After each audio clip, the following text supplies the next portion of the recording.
ETF index mutual funds నేర్చుకుని stock మార్కెట్లో రాణించాలనుకుంటున్నారా? వెంటనే ఈ నెంబర్కి కాల్ చేయండి. నమస్తే అమ్మా. నమస్తే అమ్మా. అమ్మ, మార్గశిర మాసంలో ప్రతిదీ ప్రత్యేకమే. అవునమ్మా. ఏ రోజుకి ఆ రోజు చాలా వరకు విశిష్టతలు మనకు కనిపిస్తా ఉంటాయి. ఇందులో మనకి సుబ్రహ్మణ్య షష్ఠి కూడా ఉంది. అవునమ్మా. అంటే సుబ్రహ్మణ్యుడు జన్మించిన రోజు, అవునమ్మా. ఆవిర్భవించిన రోజు కదా. మార్గశీర్ష షష్ఠి నాడు ఆయన సుబ్రహ్మణ్యుడు అవతరించాడు అని చెప్తారు. అందుకని ఆవిర్భావం దాన్ని సుబ్రహ్మణ్య షష్ఠి అంటారు. కొన్ని ప్రాంతాల వాళ్ళం మనం పుట్టలో పాలు పోసుకోవడం అనేది నాగుల చవితి నాడు చేస్తే కార్తీక మాసంలో గోదావరి జిల్లా ప్రాంతము, తర్వాత కళింగ ప్రాంతము, అక్కడంతా కూడా ఇంకా గట్టిగా చెప్పాలంటే మనకి తమిళ ప్రాంతం అంతా కూడా సుబ్రహ్మణ్య ఆరాధన చాలా ప్రధానంగా ఉండి అక్కడంతా ఈ సుబ్రహ్మణ్య షష్ఠికి బాగా చేస్తాం. మురుగన్ అని చెప్పి ఆయన్ని బాగా ఆర్మోగం మురుగన్ ఒకటేంటి కందస్వామి అంటే స్కందుడినే కంద అంటారు వాళ్ళు. ఇలా అన్నమాట. ఇన్ని మామూలుగా కాదు, అంత అద్భుతంగా చేసుకుంటారు.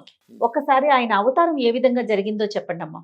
సుబ్రహ్మణ్యుడి అవతారం. తారకాసురుడు అనే ఒక రాక్షసుడు తపస్సు చేసి శివుడిని మెప్పించి మరణం లేకుండా వరం అడిగాడు. వాళ్ళు అడిగేది అదేగా. అట్లా కుదరదయ్యా, ఏదో ఒక కండిషన్ అడుగు అని అంటే సరే అంటే అది సృష్టికి వ్యతిరేకం కదా. కానీ మీరు చెప్పే విధానం భలే ఉందమ్మా. అదే చెప్తారు కదా, టీఎన్సీ అప్లై అని కంటికి కనపడం చిన్న అక్షరాల్లాగా కండిషన్స్. అదే అట్లాంటిది ఏదన్నా అడుగు కానీ క్లీన్ చిట్ ఇవ్వలేను నేను. అది ఎవరి చేతుల్లోనూ లేదు, అది సృష్టి ధర్మం కాదు కదా అని మరంటే, మరైతే నీకు మాత్రమే పుట్టిన కొడుకు చేతిలో నాకు మరణం పర్వాలేదు అన్నాడు. శివుడికి మాత్రమే ఎలా పుడతాడండి కొడుకు? అందుకే వాడు అలా అడిగాడు. సరే సరే అన్నారు. ఒకసారి ఎప్పుడు సనత్ కుమార్ల వారు అన్నారట, నేను నీకు కొడుగ్గా పుడతాను అని, నీకు మాత్రమే కొడుగ్గా పుడతాను అని, నీకు మాత్రమే ఆయన కూడా. సరే ఈ రెండు జత చేసుకుని రెడీగా పెట్టుకున్నారు. ఈ లోపల ఈ తారకాసురుడు బాధపడలేక దేవతలందరూ యథాప్రకారం విష్ణుమూర్తి దగ్గరికి వెళ్ళారు. కాదమ్మా, వరాల కోసమేమో విపరీతమైన తపస్సు చేస్తారు. కోర లేనిది కోర రానిది కోరి తీసుకుంటారు ఎవరు. ఇంకా తీసుకున్న తర్వాత అంత విచ్చలవిడిగా ఎందుకు? అందుకే కదా వరాలు తీసుకునేది, విచ్చలవిడిగా ప్రవర్తిస్తే ఇబ్బంది లేకుండా ఉండడానికి. అలా ఉంటే వరం ఉంటే, ఇప్పుడు వరం లేదనుకో తప్పు చేస్తే శిక్ష పడుతుంది, వరం ఉందనుకో తప్పులు చేసుకుంటూ పోవచ్చు. అలా ఎగ్జంప్షన్స్ ఇస్తూనే ఉంటారు, ఎగ్జంప్షన్స్ అయిపోతుంది. అదనమాట వాళ్ళు చేసేది. మాకు చమత్కారంగా మా నాన్నగారు చెప్తూ ఉండేవారు, ఆ రోజుల్లో కాపీలు బాగా కొట్టేవారు. మా చిన్నతనంలో మా నాన్నగారు టీచర్ అనమాట. సన్న అక్షరాలు రాసుకొచ్చారు, ఇంత కాగితం మీద ఇంత ఆన్సర్ రాసుకొచ్చి చాలా కష్టపడి రకరకాల ప్రదేశాల్లో పెట్టుకుని తెచ్చేవారు. వాడిని లేపి మా నాన్నగారు ఒకటే అడిగేవారు, ఒరే ఇది రాయడానికి ఇందుకు అరగంట పట్టింది కదా, అరగంట చదువుకుంటే వచ్చేది కదరా, ఎందుకు కష్టపడి రాసావు? రాసి వెళ్ళి అటు వెళ్ళి చూసుకోవచ్చు, ఒక అక్షరం రాసి భయంగా, దాని బదులు అరగంట నువ్వు కష్టపడి చదివేసుకుంటే అయిపోయేది కదా అని. అది లేదు, సింపుల్. అట్లా ఉంటుంది అన్నమాట.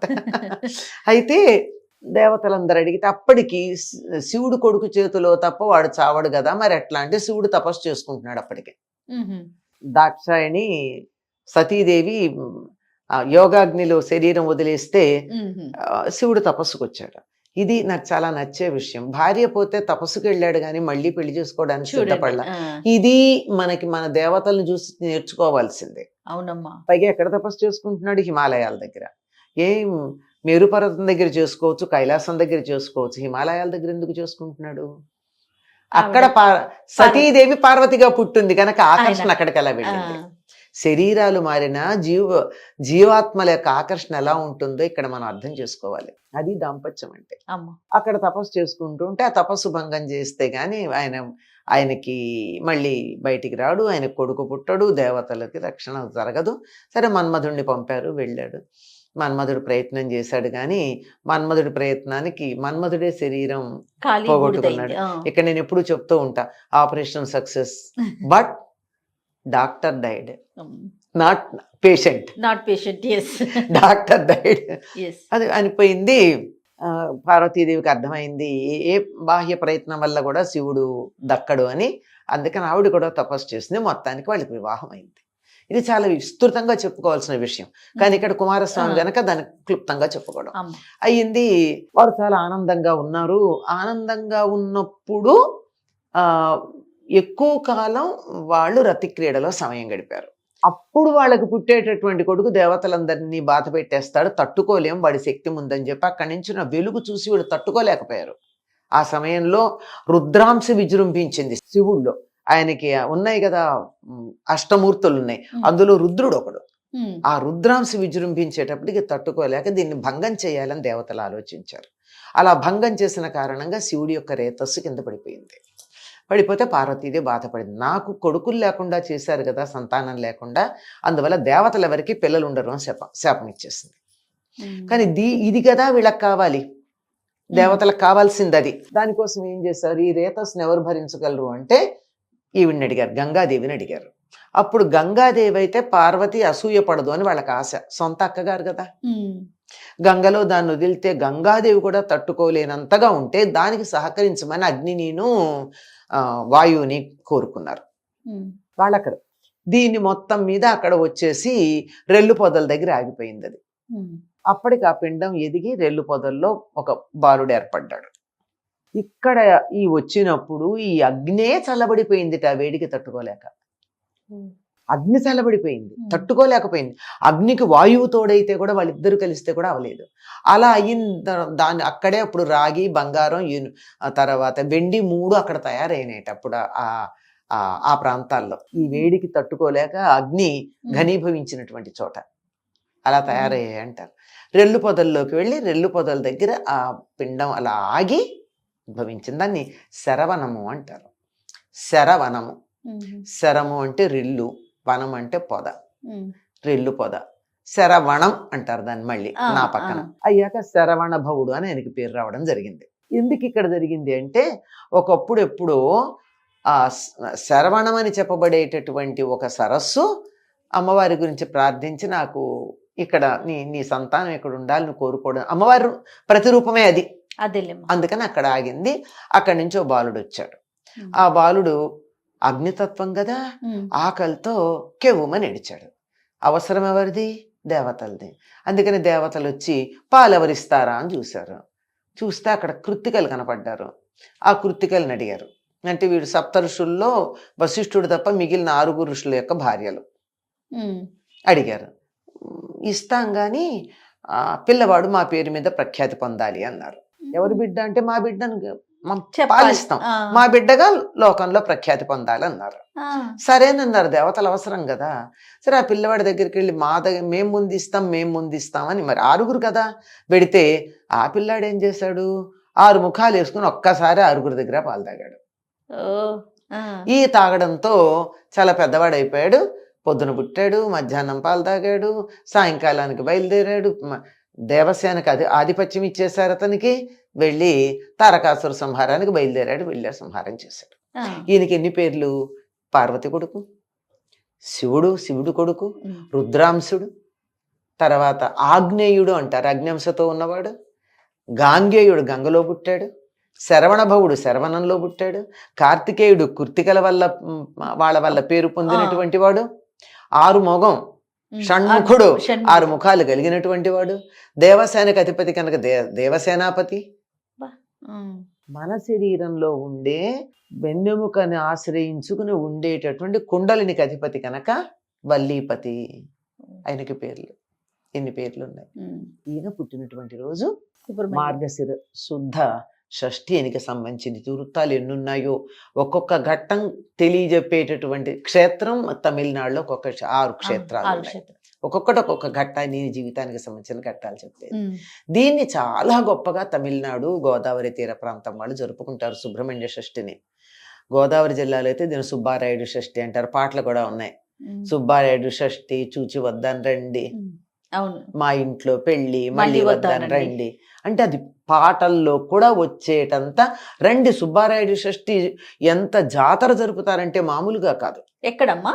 చాలా ప్రాంతాల్లో జరుపుతారు. చాలా ప్రధానంగా ఉండేది అత్తిలి అనే గ్రామంలో చాలా బాగా జరుపుతారు. అత్తిలి ఇది ఇక్కడ అత్రి మహర్షికి సంబంధించినటువంటి గ్రామంగా చెప్తారు దాన్ని. ఆయనకి సంబంధించింది. అక్కడ స్వయంభూగా ఉన్నాడు. అక్కడ చెట్టు మొదట్లో ఆయనకి దేవాలయం కట్టారు. సుబ్రహ్మణ్య స్వామి దేవాలయం ఉంటుంది. 3 రోజుల పాటు అద్భుతంగా వేడుకలు పూజలు, జరుపుతారు, ఆ. ఉత్సవాలు జరుపుతారు. ముందు రోజు, తర్వాత సుబ్రహ్మణ్య షష్ఠి తెల్లవారుజాము నుంచి జరుపుతారు.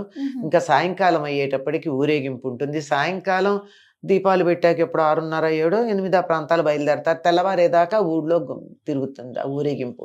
ఈ ఊరేగింపులో వచ్చేటటువంటి అసలు విశేషాలు ఇన్ని అన్నీ కాదు. వేద పండితులైనా, పాటలు పాడేవాళ్ళైనా, కోలాటాలైనా, బుట్టబొమ్మలైనా, నాటకాలైనా, రకరకాల నాటకాలు వేషాలు వేసుకుని తిరుగుతూ ఉంటారు. ఎక్కడ ఆగితే అక్కడ ఒక ఇంటి ముందు ఆగి వాళ్ళు ఒక ఘట్టం ప్రదర్శిస్తారు. ఆ ప్రముఖుల ఇళ్ల ముందు అసలు చెప్పలేని తెల్లవారేదాకా జరుగుతుంది. తెల్లవారుతూ ఉండగా సూర్యోదయ సమయానికి కాస్త ముందుగా తెల్లవారుదామన స్వామివారిని తీసుకెళ్లి ఆయనకి ముఖ ప్రక్షాళనం దగ్గర నుంచి చేయించేసేటువంటి వేడుక ఉంటుంది. నా మర్నాడంతా కళ్యాణం వ్యవహారం అంతా ఉంటుంది.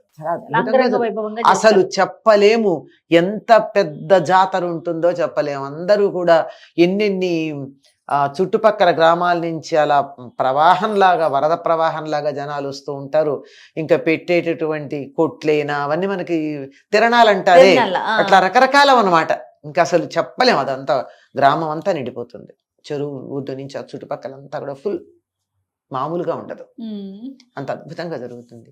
ఇలాగే అంత కాకపోయినా ఇంతో అంతో ప్రతి గ్రామంలోనూ కూడా సుబ్రహ్మణ్య షష్ఠికి సంబంధించినటువంటి వేడుకలు జరుగుతాయమ్మా. సాధారణంగా మనము అంటే ఇంట్లో ఏమన్నా ప్రత్యేకమైన పూజా విధానం పాటిస్తారమ్మా? ఆ రోజు మాత్రం సాధారణంగా నాగుల చవితి నాడు పాటించే నియమాలే చాలా మంది పాటిస్తారమ్మా. ఇంత వేడుకలు చేసుకోకపోయినా సుబ్రహ్మణ్య షష్ఠి నాడు కూడా, ఒకవేళ నాగుల చవితి నాడు పుట్టలో పాలు పోసుకోవడానికి వీలు కుదరకపోవచ్చు కొంతమందికి, మరీ నియమాలు పాటిస్తాం కదా, ఆచారం పాటించాలి కదా. మిగిలిన వాటికి చూసే చూడనట్టు ఊరుకున్నా దీనికి చేయకపోతే బ్రహ్మాండంగా అక్కడిక్కడ ఫలితం కనపడుతూ ఉంటుంది. అందువల్ల ఏ చిన్న తేడా వచ్చినా చెయ్యరప్పుడు. చేయకుండా సుబ్రహ్మణ్య షష్ఠి నాడు పుట్టలో పాలు పోసుకుంటారు. అవే నియమాలు పాటిస్తారు. చలిమిడి, చిమ్మిడి లాంటివి తింటూ వండిన పదార్థాలు తినకుండా ఉండడం లాంటివి చేస్తారు. కొంతమంది తినరు. కానీ కొంతమంది ఏం చేస్తారంటే పగలల్లో ఉపవాసం ఉండి చీకటి పడ్డాక ఇంకా ఆయన పుట్టలోకి వెళ్ళిపోతాడు కదా, అందుకని అప్పుడు చీకటి పడిన తర్వాత ఇంకా ఆ రోజు దీపం కూడా పెట్టరు. సాయంత్రం పొద్దున్న దీపం పెడతారు. ఎందుకో తెలియదు, సాయంకాలం దీపాలు పెట్టే అలవాటు లేదు. నాగుల చవితి నాడు కానీ సుబ్రహ్మణ్య షష్ఠి నాడు కానీ పెట్టరు. అప్పుడు కొద్దిగా ఉప్పులు కారాలు లేని చప్పిడిది ఏదన్నా చేసుకుని తింటారు. ఒకవేళ తినే దాంట్లో కూడా ఏమీ దేని తరిగ్గానే అలా లేకుండా చేస్తారనమాట. ఇది సర్పారాధన మనందరికీ చాలా ప్రధానం అమ్మ. ఎందుకంటే మనం అంతా కూడా నాగజాతికి చెందిన వాళ్ళంగా చెప్తూ ఉంటారు.